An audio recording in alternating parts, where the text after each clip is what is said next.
और ब्रेक के बाद आपको एक बड़ी खबर बता दें, उत्तराखंड की 70 सीटों पर मतदान शुरू हो चुका है। सुबह 8 बजे से शाम 6 बजे तक वोटिंग होनी है।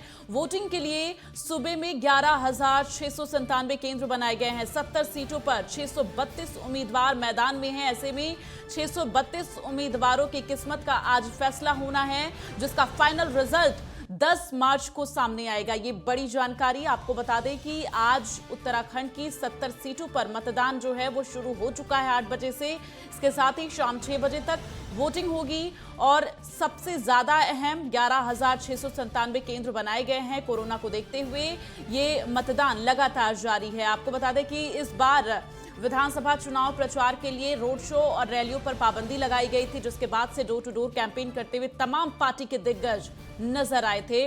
और पिछले कुछ दिनों का अगर जिक्र करें तो लगातार तमाम पार्टी के दिग्गजों का जमावड़ा देखने को मिला देवभूमि में। फिलहाल आज उसका नतीजा जो है वो यहां पर देखने को मिल रहा है। लंबी लंबी लाइनें लोगों की लगी हैं, लेकिन जो फाइनल रिजल्ट है वो 10 मार्च को सामने आएगा, जिसके बाद ये साफ होगा कि उत्तराखंड की जनता किसको इस बार मुख्यमंत्री की गद्दी पर बैठाने वाली है। तो उसी का फैसला जो है आज होना है। लगातार वोटिंग प्रक्रिया आगे बढ़ रही है।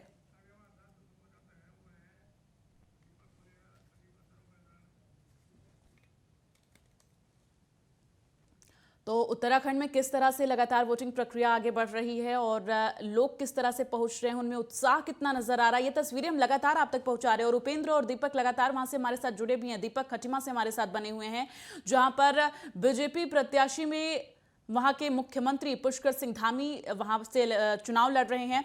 तो किस तरह की अभी तस्वीरें वहां पर देखने को मिल रही है, दीपक जरा दर्शकों को बताएं। जी बिल्कुल, मतदाताओं में भारी रुझान है यहाँ पर, क्योंकि मुख्यमंत्री उत्तराखंड पुष्कर सिंह धामी यहाँ से प्रत्याशी हैं। और कांग्रेस की बात की जाए तो कांग्रेस के कार्यकारी प्रदेश अध्यक्ष भून कापड़ी यहाँ से प्रत्याशी है और आम आदमी पार्टी से पूर्व प्रदेश अध्यक्ष आप एस कलेर यहाँ से प्रत्याशी है। तो अपने आप में हॉट सीट है। उत्तराखंड की 70 विधानसभाओं में सबसे अगर हॉट सीट है पूरे उत्तराखंड की अगर नजर है तो खटीमा विधानसभा में उसका नंबर आता है। आप मेरे पीछे देख रहे हैं, लगातार महिला मतदाताओं की भी संख्या यहाँ पर सामने आ रही है और मतदाताओं की लाइनें यहाँ पर बढ़ने लगी है, क्योंकि आप लगातार देख रहे हैं सुबह जैसे जैसे दिन चढ़ रहा है, सूरज निकल रहा है और लोगों का मतदान स्थल पर पहुंचने का क्रम जारी है, क्योंकि भारी उत्साह मतदान को लेकर है।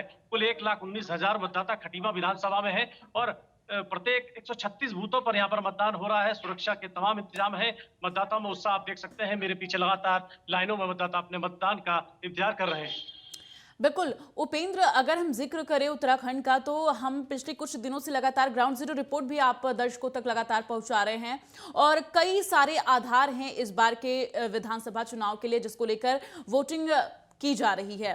लेकिन अभी जो वहां लोग मौजूद हैं उनमें किस तरह का उत्साह नजर आ रहा, उनका क्या कुछ कहना है? क्योंकि जब लोग पहुंचते हैं, इकट्ठा होते हैं, तमाम लोगों में बातचीत होती है, ऐसे में क्या आधार नजर आ रहा है?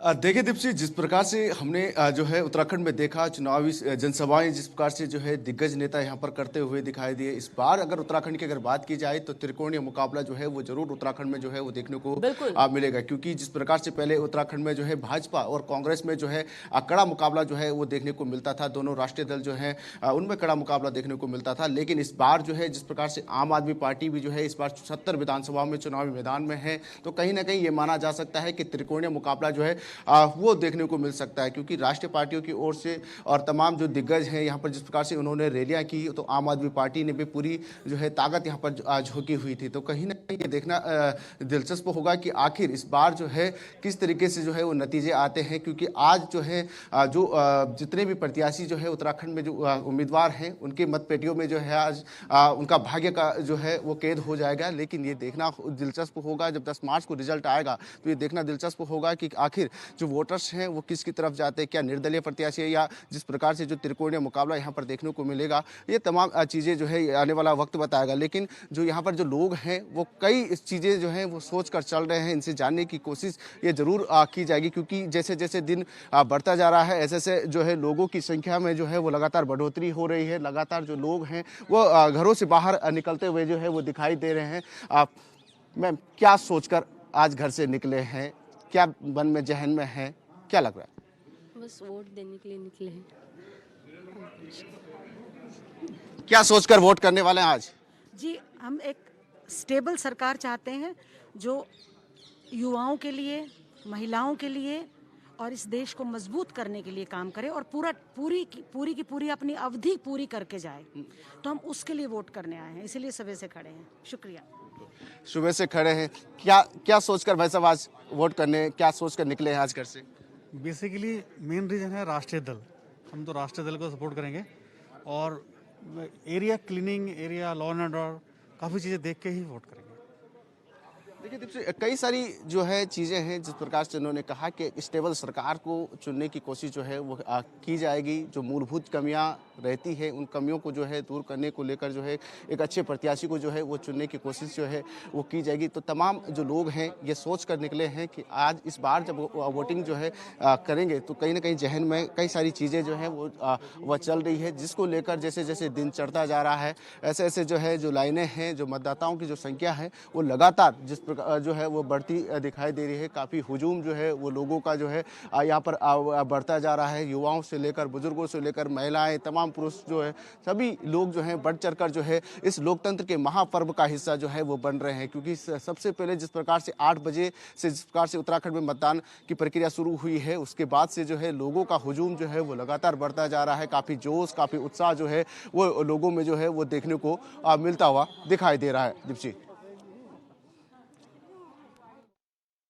अपना अपना मानना है और उनके अलग अलग आधार हैं कि उन्हें किस तरह से किस आधार पर वोट देना है। और इसी बीच आगे बढ़ते हुए आपको बता दें कि आप सीएम प्रत्याशी कर्नल अजय कोठियाल ने ट्वीट कर कहा कि सभी महिलाओं से खास अपील है, जैसे आप घर की जिम्मेदारी उठाती हैं वैसे ही देश और उत्तराखंड की जिम्मेदारी भी आपके कंधों पर है। आप सभी महिलाएं वोट डालने जरूर जाएं और अपने घर के पुरुषों से चर्चा जरूर करें कि उत्तराखंड नवनिर्माण के लिए किसे वोट देना सही रहेगा। तो कर्नल अजय कोठियाल ने वो ट्वीट किया है जिसे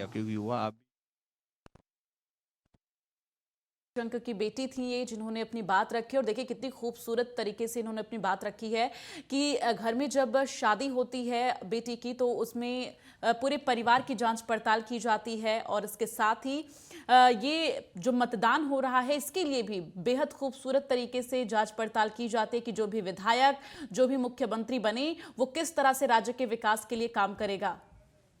तो उपेंद्र लगातार हमारे साथ बने हुए। उपेंद्र, किस तरह से भी तस्वीरें नजर आ रही, देखिए लगातार अलग अलग बूथों से हम तस्वीरें दर्शकों को दिखा रहे हैं। इसके साथ ही रमेश पोखरियाल निशंक ने भी अपना वोट डाला और एक बार फिर से उन्होंने जीत का दम भरा है क्योंकि लोगों का जमावड़ा देख के, लोगों का उत्साह देख के वो काफी गदगद नजर आए।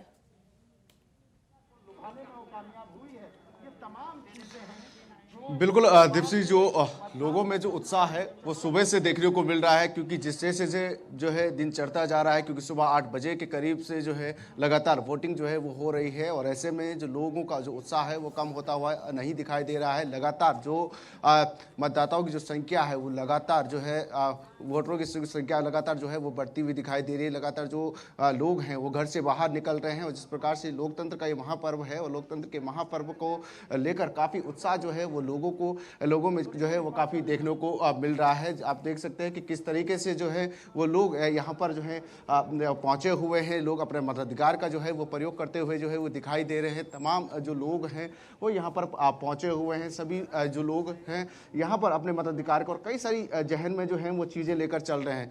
क्या सोचकर आज वोट करने?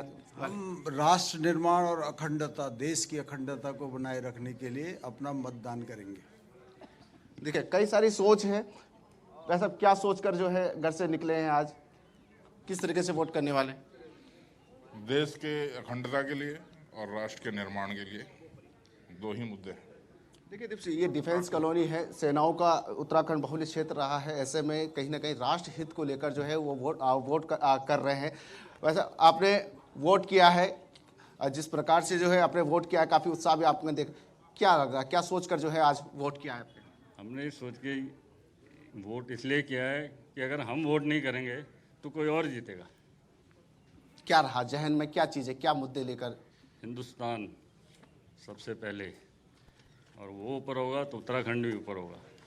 बिल्कुल, कई सारी चीज़ें जो हैं वो जहन में हैं, कई लोगों का अपना अपना मत है। जिस प्रकार से राष्ट्र हित को लेकर जो है ज़्यादातर जो वोट है वो सबकी जो सोच है वो ज़्यादातर राष्ट्र हित को लेकर है कि राष्ट्र हित में जो है वो वोट करने वाले हैं। तमाम सारी चीज़ें हैं जो लोगों के जहन में जो है वो चल रही हैं। तो काफ़ी जो भीड़ है वो जो लोगों में जो उत्साह है वो काफ़ी जो है वो यहाँ पर जो है वो देखने बिल्कुल, को आप मिल डिफेंस रहा है। कॉलोनी में हैं और देखिए सैन्य भूमि है उत्तराखंड, ऐसे में और वहां पर जो लोग पहुंच रहे हैं उनका सबसे पहला उनका आधार यही है कि देश हित सर्वोपरि होना चाहिए और इसके साथ ही नेशनल सिक्योरिटी जो है वो मायने रखती है। तो लोग लगातार इसी को आधार बता रहे हैं। फिलहाल उत्तर प्रदेश के शाहजहांपुर का रुख करेंगे जहां से अरविंद लगातार हमारे साथ बने हुए हैं। और अरविंद, अब आप कौन से मतदान स्थल पर हैं, किस जगह पर, वहां पर लोगों में उत्साह कितना नजर आ रहा है वो दर्शकों को बताएं।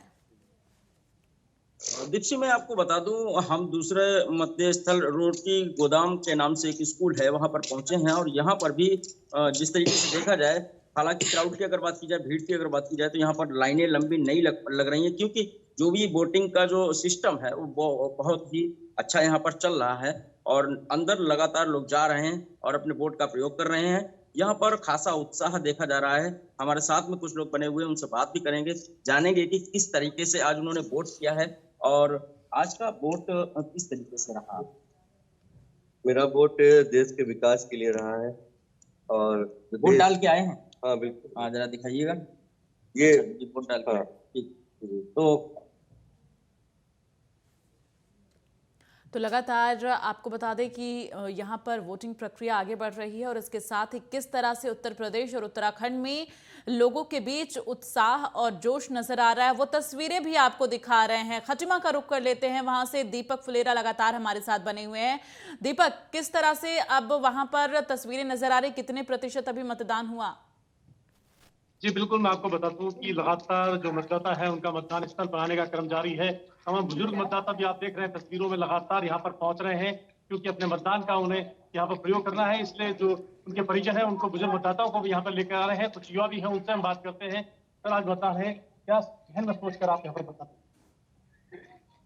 मतदान होगा और जो विकास के लिए मतदान किया जाएगा। तो क्या मुद्दे हैं, क्षेत्रीय मुद्दे हैं या राष्ट्रीय मुद्दे हैं? क्या मुद्दे आपके जहन में इसको लेकर आप चाहते हैं कि कटिमा विधानसभा आपके मतदान स्थल पर अपना मत का प्रयोग करें? जो प्रदेश के विकास के लिए उपयोगी हो, उसके लिए मतदान होना। जी बिल्कुल, प्रदेश के विकास को सोचकर यहाँ पर जो युवा मतदाता मतदान करना चाहें, और भी मैं देख रहा हूँ कई सारे मतदाता हमारे साथ, उनसे भी हम बात करना चाहेंगे। सर, क्या चीज जहन में लेकर आए हैं आप, अभी मतदान स्थल पर पहुंचे हैं, क्या कहना चाहते हैं? क्या कहना चाहते हैं? वोट देना चाहते हैं। किस तरह का आपके विकास, क्षेत्रीय विकास है, राष्ट्रीय मुद्दा है, क्या मुद्दा आपके जहन में है जिसको सोचकर आप? मुद्दा क्या, हमारे यहाँ न तो नौकरी का कोई वो है, ठीक है नहीं, तो बच्चे सब ऐसे ही पड़े हुए हैं, हमें वो भी चाहिए। और सड़कों की सुविधा पहले से कुछ ठीक है, वो तो हम उसको भी सही मानते हैं। बाकी आप तो आपके यहाँ से कई प्रत्याशी, मुख्यमंत्री यहाँ से हैं, चुनाव लड़ रहे हैं लगातार तीसरी बार, किस तरह से आप मतदान हम सब लोग आए हैं, परिवार के साथ आए? परिवार के साथ आए, बच्चे हमारे मतदान करके चले गए, हम अभी आए। उत्साह है बहुत आज मतदान? जी, भारी उत्साह है। जो स्थानीय मुद्दे हैं उनको लेकर भी उनके जहन में बात है, और भी मतदाता है उनसे भी हम बात करके, कई सारे युवा भी यहाँ पर हैं। आप युवा मतदान स्थल पर अपनी लाइन पर खड़े हैं, क्या जहन पे है, किस चीज को लेकर आप वोट कर रहे हैं? उत्तराखंड का विकास देखना चाहते हैं, जो भी बनेगा नेता, बस रखना चाहते हैं जो उत्तराखंड का विकास करे। तो आपके यहाँ से मुख्यमंत्री हैं, गोल कापड़ी हैं, अन्य प्रत्याशी हैं, तो किस तरह के प्रत्याशी को आप चुनना चाहते हैं कि जो आपके क्षेत्र का, क्या आपकी जहन है एक युवा के नाते? युवा के नाते का नहीं है जो आप थोड़ा उत्तराखंड में सुधार कर सके। वैसे सीएम ने बहुत कर रखा है, लेकिन आप थोड़ा और विकास चाहते हैं। महंगाई और बेरोजगारी से कई मुद्दे हैं, उन मुद्दों पर क्या? बेरोजगारी है ही, बेरोजगारी, अब युवा उसके काबिल नहीं है तो उसको बेरोजगारी क्या है? युवा काबिल होता तो क्या तो है। आपका मानना है कि युवा भी काबिल है? तो अलग अलग जहन में बात है, कई सारे मुद्दों को लेकर युवा वोट कर रहे हैं, और भी मतदाता है उनसे भी हम जान पाएंगे। एक युवा मतदाता हमारे साथ और है, इनसे भी जान रहे हैं, क्या आप जहन में लेकर आए?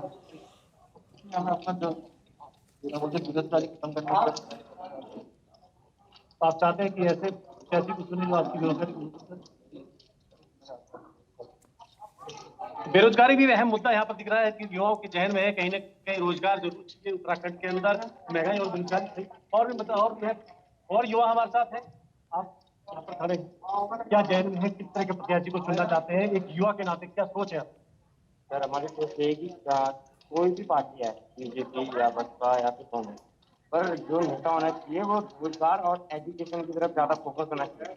क्योंकि एजुकेशन बेटर होगा तो वहाँ से बंदा मतलब रोजगार के लिए, अगर सरकारी चीज नहीं आ रही है तो प्राइवेट सेक्टर में खुद से कर सकता है। और ये बड़ी बहुत ज्यादा ही हो रही है। अभी देखो आप, कोरोना काल है, अभी यहाँ पे वोटिंग कराई जा रही है। अभी पिछले साल के आदमी भर्ती का रिटर्न नहीं कराया तो कोरोना के कारण। और अभी बहुत सारी उत्तराखंड SI और कांस्टेबल की पोस्टें निकाल तो दिए हैं, 1500 पोस्ट निकाली।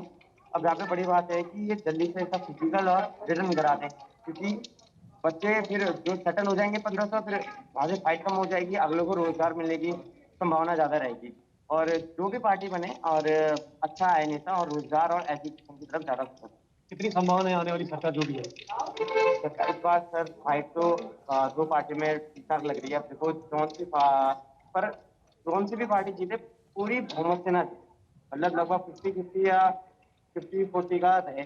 क्योंकि फाइट अगर पूर्ण बहुमत से आ गई तो वहाँ पे बहुत ज्यादा दिक्कत रहेगी। अगर बराबर रहा तो वो विकास करेगी, कार्य करेगी बच्चों के ऊपर, और ज्यादा फोकस बच्चों के ऊपर होना चाहिए जो ट्वेल्थ वाले खासकर उनके ऊपर। एजुकेशन बेटर होगी और रोजगार बेटर मिलेगा तो उसी ही प्रत्याशी को बार बार लोग देंगे। जी बिल्कुल, रोजगार एजुकेशन सहित युवाओं के जहन में कई सवाल हैं। हमारे साथ महिला मतदाता भी है, युवा है। आप क्या सोच के यहाँ पर आई? आप पहली बार मतदान कर रही हैं? ये पहली बार मतदान कर रही हैं, यहाँ पर लाइन पे खड़ी है, क्या सोचते हैं बेटा, किस तरह के प्रत्याशी को आप चुनना चाहते हैं?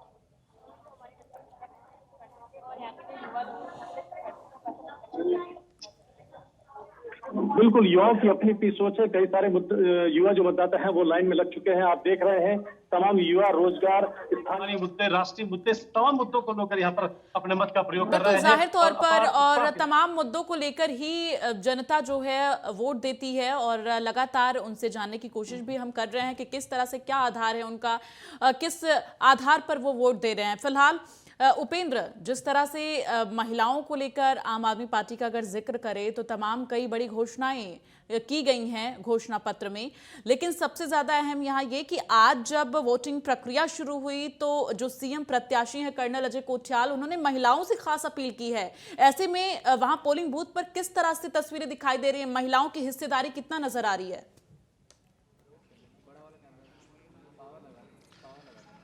देखिए दीप्ति, बिल्कुल जिस प्रकार से जो सुबह से जिस प्रकार से मतदान हो रहा है उसके बाद से जो है काफ़ी संख्या में जो है वो लोग यहाँ पर जो है वो आ रहे हैं। सभी लोग जो है जिस प्रकार से अपने मताधिकार का जो है वो प्रयोग करते हुए जो है वो दिखाई दे रहे हैं, और कई सारी चीज़ें जहन में जिस प्रकार से लेकर जो है वो चल रहे हैं। पहले तो आपसे ये जानने की, आप वोट करके आए, जहन में क्या रहा आज, क्या मुद्दे लेकर, क्या किस चीज़ को सोचकर जो है आज वोट किया?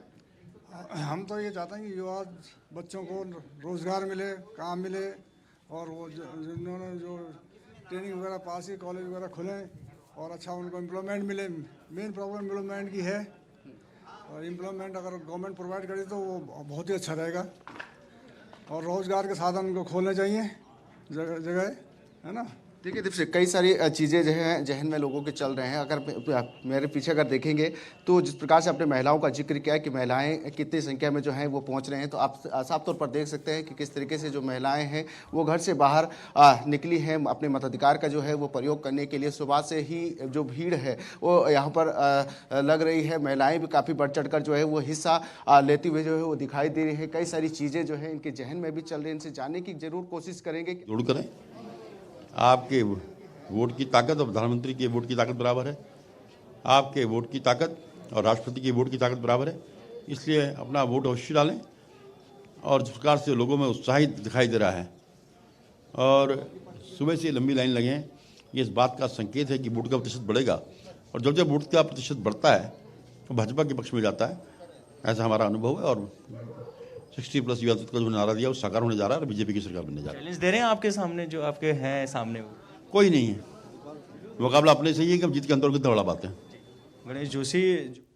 तो गणेश जोशी को आप सुन रहे थे। मसूरी विधानसभा से इनको बीजेपी प्रत्याशी बनाया गया है और उन्होंने वोट डाला। इसके साथ ही अपनी बातें उन्होंने सामने रखी नेटवर्क 10 से बातचीत करते हुए। तो गणेश जोशी भी वोट डाल चुके हैं। इससे पहले हमने रमेश पोखरियाल निशंक और उनकी बेटी जब वोट डालने के लिए पहुंची थी तो उसकी तस्वीरें हमने आप तक पहुंचाई थी। और इसके साथ ही एक बार फिर से लगातार जीत के दावे लोग भरते हुए नजर आ रहे हैं। तो 2017 चुनाव रिजल्ट क्या था वो आपको बता रहे हैं कि किस तरह से उत्तराखंड में चमोली गढ़वाल जिला 3 में बीजेपी 3 सीटें हासिल की थी, कांग्रेस 0 रही। और इसके साथ ही आपको बता दें रुद्रप्रयाग में बीजेपी को 1 सीट मिली थी और 1 सीट कांग्रेस को मिली थी। तो फिलहाल जो परसेंटेज था वो बीजेपी का 47, कांग्रेस 34% और बीएसपी 7 नजर आई थी। और इसके साथ ही अगर हम जिक्र करें तो यहाँ पर यूकेडी 1 और अदर जो है वो 11 पर रही थी।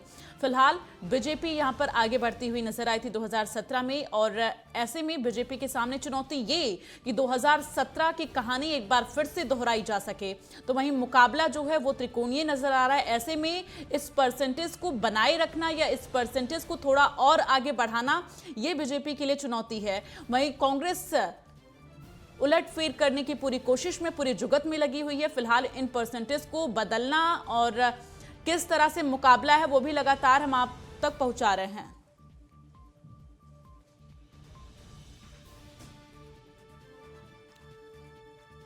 तो ये चमोली की जो सीटें हैं उसके साथ ही रुद्रप्रयाग जिला जो है वहां पर बीजेपी को 1 सीट मिली थी, 1 सीट कांग्रेस को मिली थी 2017 में।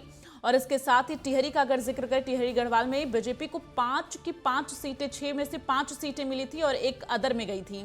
और देहरादून जिले में 10 सीटें हैं जो कि 9 सीटें बीजेपी को सीधे तौर पर मिली थी और इसके साथ ही 1 सीट कांग्रेस के पाले में गई थी। हरिद्वार जिले का जिक्र करें तो बीजेपी को 8 सीट मिली थी, कांग्रेस को 3 सीट मिली थी। 11 में से यहाँ पर 3 सीट सिर्फ कांग्रेस हासिल कर पाई थी। पौड़ी गढ़वाल का जिक्र करें तो यहाँ पर बीजेपी को 6 सीटें मिली थी, 6 की 6 सीटें बीजेपी के खाते में गई थी। और पिथौरागढ़ में 4 सीटों में 3 बीजेपी के पाले में पड़ी थी तो 1 कांग्रेस को मिली थी। ऐसे में कांग्रेस के सामने यहाँ पर चुनौती बहुत बड़ी है, तो वहीं बीजेपी के सामने भी चुनौती 2022 में बहुत है। बागेश्वर में 2 की 2 सीटें बीजेपी के पाले में गई थी। अल्मोड़ा में 6 सीटें हैं, 6 में से 4 बीजेपी को और 2 कांग्रेस को मिली थी। तो कहीं ना कहीं लगातार बीजेपी का पलड़ा 2017 में भारी नजर आया था। ऐसे में उसको उस स्थिति को बनाए रखना ये बेहद बड़ी चुनौती है। चंपावत में 2 सीटें थी, वो बीजेपी को मिली थी। नैनीताल में 6 सीटें थी जो कि बीजेपी को 4 मिली थी और कांग्रेस को 1 मिली थी 2017 में।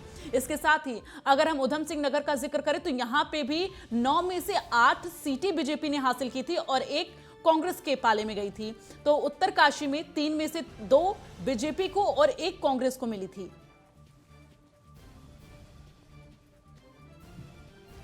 तो लगातार जिस तरह से ये तमाम सीटें बीजेपी के खाते में गई थी 2017 में, ऐसे में बीजेपी के सामने चुनौती ये कि उन सीटों को मेंटेन करना और एक बार फिर से उस तस्वीर को दोहराना, ये बीजेपी के सामने चुनौती है। तो वहीं कांग्रेस के सामने चुनौती ये है इसमें उलटफेर करना। लेकिन आम आदमी पार्टी भी इस बार बेहद मजबूती के साथ नजर आ रही है। ऐसे में तस्वीरें किस तरह से बदल सकती हैं ये 10 मार्च को साफ होगा। फिलहाल तमाम जानकारी के लिए आप सभी लोगों का बहुत बहुत धन्यवाद। और इस बुलेटिन में मेरे साथ बस इतना ही। आगे भी खबरों का सिलसिला लगातार जारी है और पूरे दिन की चुनावी हलचल की पूरी अपडेट नेटवर्क 10 पर आप तक पहुंचाता रहेगा। फिलहाल के लिए धन्यवाद।